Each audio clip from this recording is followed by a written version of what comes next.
Lastly, in terms of scenario 1, arousal.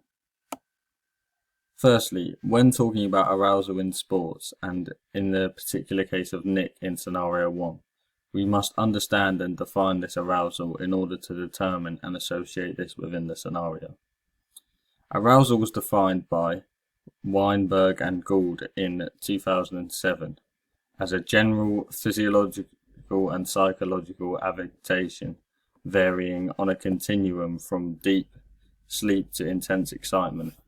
Arousal is a blend of physiological and psychological activity in a person, and it refers to the level of motivation, alertness, and excitement at a particular moment. This, therefore, will have a great influence over Nick in the build-up and during games, as levels of arousal can directly relate to performance in sport, as stated by many theories I will later discuss. Arousal is regulated and monitored by a section of the brain known as the RAS. RAS stands for the reticular activating system and is a network of neurons located in the brainstem that project anteriorly the hypothalamus to mediate behavior, as well as regulating levels of arousal and monitoring stimulation. Different people will seek different amounts of stimulation due to personality characteristics. For example, extroverted people will tend to seek stimulation of the RAS more so than introverted people, which therefore influences things such as levels of arousal and how particular people can cope with these levels of arousal, and if this affects performance in a negative or a positive way. The graph above shows the different stages and points of arousal you may experience and how this can affect performance. As you can see, the graph starts low at a point known as underload. This is where levels of arousal are very low, and therefore this would cause a person to be bored or show very little interest in the activity. For this reason, this therefore shows that at this low underload section of the graph, performance is also low. However, as the graph gradually increases and inclines, we can see levels of performance increase gradually alongside levels of arousal, showing the correlation between these two factors and how arousal can affect performance, and therefore has an influence over Nick's performance when playing. As we see this increase in arousal and performance in general, we see a person begin to pay more interest, which will also help performance to increase. The peak of the graph then shows what is known as optimal levels of arousal. This is where arousal is at the perfect point in which a person is maximally performing to the best of their ability. This optimum point of arousal clearly shows where a person has the perfect levels of excitement, engagement, and arousal, causing performance to be of the highest standard. Therefore, we know in terms of Nick that his levels of arousal are not within this optimum zone, which is found at the peak of the graph, as his performance has not been great at all this season. Therefore, if Nick could find a way of guaranteeing that he works within these optimal levels of arousal during and before games, this would help to dramatically increase performance, as this is where performance peaks on the graph, as opposed to an underload or overload of arousal, which could cause a major decrease in performance and may be what Nick is already experiencing before and during games, which is contributing to his poor performance despite him being number 2 seed. As earlier mentioned, somatic anxiety and arousal have the same symptoms. Somatic features are the physiological changes that occur to the body when the body becomes more aroused before or during a sporting event. The symptoms for this consist of the same as somatic anxiety, which include things like increased muscle tension, clammy hands, high heart rate, queasy stomach, as well as things such as feeling sick. As we know, this therefore directly relates to Nick in scenario 1, as he evidently suffers from these somatic features, showing that high levels of stress, anxiety, and arousal are present. We can see in terms of these somatic features, as the scenario states that Nick is feeling nauseous before games. This therefore is a physiological occurrence due to the fact that high levels of anxiety and arousal are present within Nick before matches. On the other hand, in terms of cognitive, these are the mental and psychological factors that occur due to an increase in arousal and anxiety during and before these sporting events. In addition, it is also clear that Nick is affected by cognitive arousal as well as some of the somatic features when taking part in sport. Some of the cognitive features of arousal that are also common in cognitive anxiety include worry, apprehensive, inability to concentrate, and negative thoughts. It is clear that Nick in scenario 1 displays some of these symptoms, as the scenario states he constantly worries.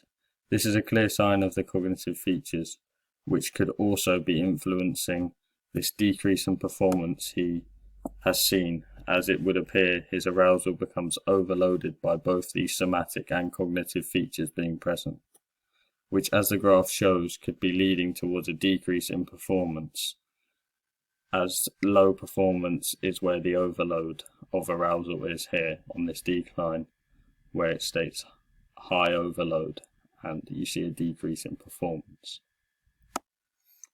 Moving on.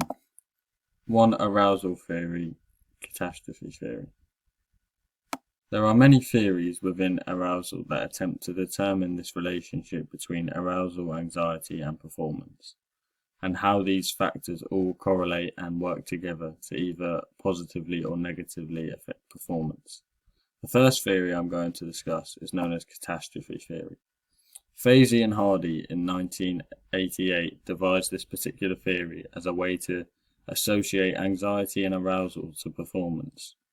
This theory begins by stating that when cognitive anxiety is low, somatic anxiety is high, and somatic anxiety is high, then performance in relation to this will follow the graph as we can see above on the left, as a gentle slope.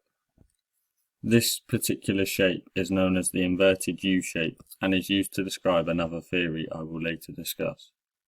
As this graph above shows, when cognitive anxiety is low in terms of catastrophe theory, this shows as this arousal increases gradually, as does performance, as you can see on the graph.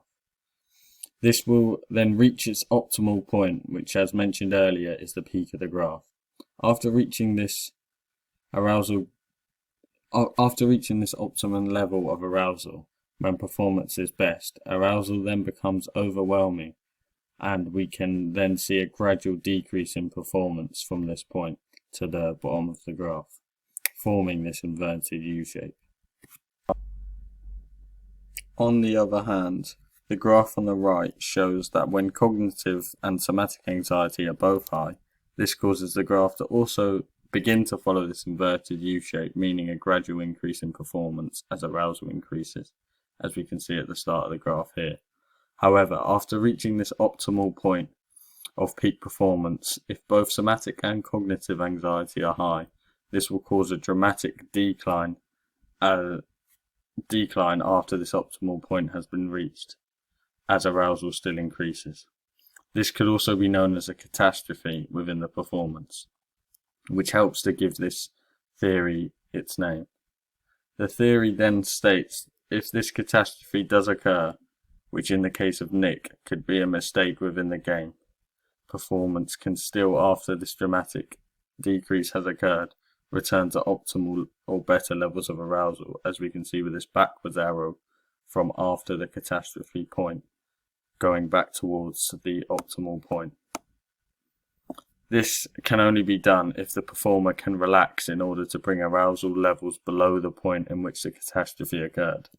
This will then cause arousal to be at a better level, meaning that performance can increase again after this catastrophe has occurred. This theory is therefore relevant in terms of Nick and scenario 1, as we can see this is an occurrence that takes place within Nick's game, as his performance does follow this particular theory pattern.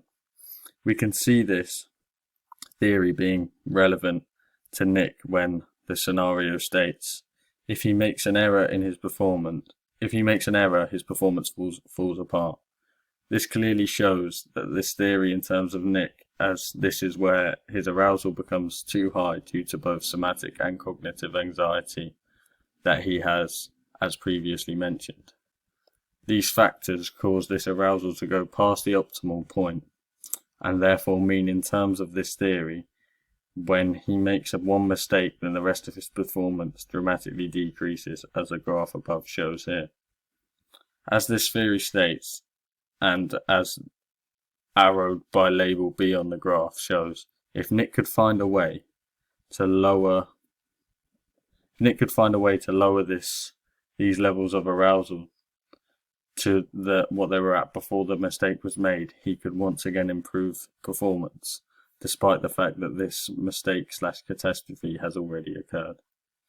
Therefore, this theory can be seen and applied to scenario 1 as Nick experiences this during his matches. However, some criticisms of this theory include testing for this is difficult.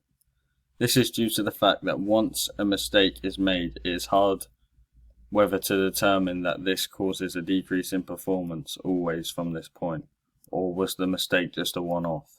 As well as this, another criticism of this theory is that it does not allow predicting performance, as this makes it unclear whether a mistake will definitely lead to more mistakes, and whether, if after the mistake is made, lowering arousal can help to then increase performance once again, as the graph here does show. Moving on. Arousal theory, IZOF theory. The next theory I'm going to discuss is known as the IZOF theory. This was devised by Hannon in 1986. This theory suggests that research proposed that there are individual differences in the way people respond to anxiety. This means that this theory believes that there is not an easily measurable genetic way we can determine this relationship between arousal and performance. This suggests that all individuals may respond to arousal in different ways. Hannon found that some elite athletes succeeded when anxiety was low, while others achieved success when anxiety was high. These findings therefore helped them to conclude that each athlete has their own optimal level of anxiety which can produce their best performance. This would mean that, in comparison to catastrophe theory, which appears a generic graph supposedly representing everyone, this theory states that these graphs would look different for individuals depending on their own personal optimal levels of arousal. This theory believes that an individual optimal level of anxiety is not a point or a threshold, such as in the inverted U or catastrophe graphs, but as a bandwidth, as you can see in the graph above. In addition, this theory states that an individual is either within or not within their particular zone, which is therefore personal preference, as you can see on the graph of 3 different optimal zones of individuals which contrast catastrophe theory. The table on the left shows the individual differences within this theory that may affect a particular individual's specific zone. For example, things such as personality, task type, stage of learning, and experience. In terms of Nick in scenario 1, we can see that he suffers from high trait anxiety as he worries in most situations. This would mean that in terms of him as an individual in the IZOF theory, that this particular zone would most likely be in the section of moderate or low anxiety in order to be performing at his optimal amount, such as these two here. This is due to the fact that he is currently performing not well at high levels of anxiety, which is clearly not his optimal level as he's not playing well. Therefore, if this level of anxiety was to decrease while Nick was performing, this would cause him to be closer to this particular zone, or maybe even within this zone.